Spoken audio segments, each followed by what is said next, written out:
السلام علیکم ورحمۃ اللہ وبرکاتہ۔ امید ہے کہ آپ تمام حضرات خیر و عافیت سے ہوں گے۔ آج کی ہماری اس ویڈیو کا موضوع ہے مطالعہ کن کتابوں کا ہو۔ مطالعہ ایسی کتابوں کا ہو جو نگاہوں کو بلند، سخن کو دل نواز اور جاں کو پرسوز بنا دے۔ اگر مطالعہ فکر کی سلامت روی، علم میں گہرائی اور عزائم میں پختگی کے ساتھ ساتھ فرحت بخش اور بہار آفری بھی ہو تو اسے صحیح معنی میں مطالعہ کہا جائے گا۔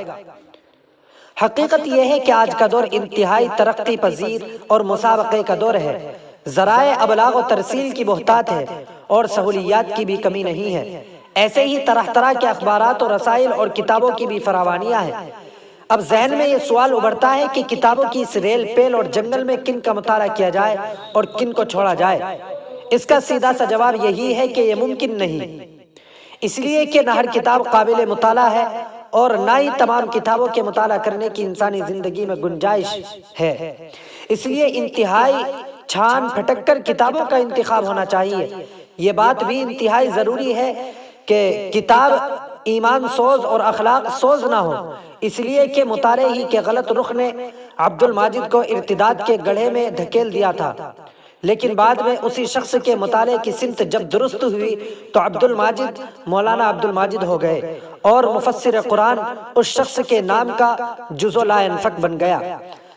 صحت مند مواد اور مستند مصنفین کی کتابوں کے مطالعے ہی کا کرشمہ کہنا چاہیے کہ امام انقلاب مولانا عبید اللہ سندھی رحمۃ اللہ علیہ 10-12 سال ہی کی عمر میں اسلام کی طرف مائل ہو گئے تھے، اس لیے معتبر و مستند مصنفین ہی کی کتابوں کا مطالعہ کرنا چاہیے۔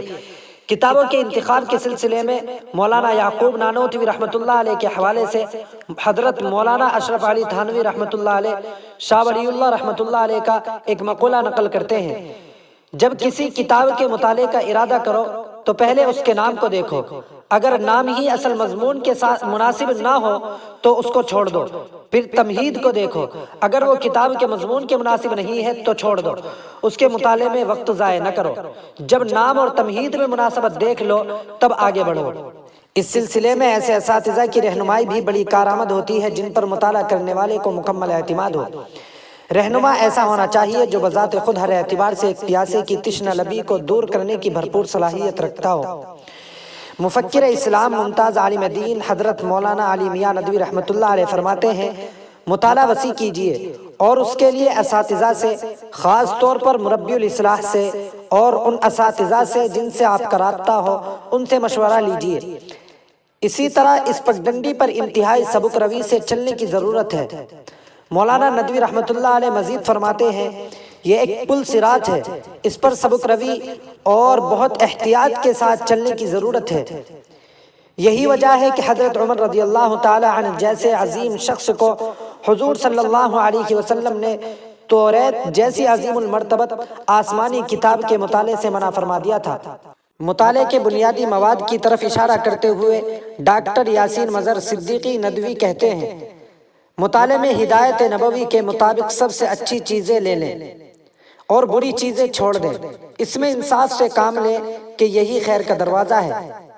ایسے ہی انسانی زندگی کے محدود ہونے کی وجہ سے تمام موضوعات کا احاطہ مشکل ہے، البتہ ہر موضوع سے کچھ نہ کچھ واقفیت ضروری ہے۔ چنانچہ نعیم صدیقی صاحب رقم طراز ہیں: بنیادی طور پر قرآن و حدیث اور ان سے متعلق علوم پر جس حد تک ممکن ہو نگاہ ہونی چاہیے، پھر حضور اکرم صلی اللہ علیہ وسلم کی سیرت پر اور صحابہ کرام رضوان اللہ علیہم اجمعین کی سیرت پر نظر ہونی چاہیے۔ ضروری ہے مطالعے کا سفر کرنے والا ہر شخص کم از کم اپنے ملک اور اپنی قوم بلکہ اپنی تہذیب کے ادبیات سے واقف ہو۔ جس طرح کتابوں کے انتخاب کا مرحلہ بڑا نازک ہے، اسی طرح مطالعے میں ترتیب کی رعایت بھی بڑی اہمیت کی حامل ہے۔ اس لیے مطالعے کے معیار کو بتدریج بڑھایا جائے، ایسا نہ ہو کہ نورانی قاعدہ تو پڑھی نہیں اور قرآن شریف ہی پڑھنا شروع کر دیا جائے۔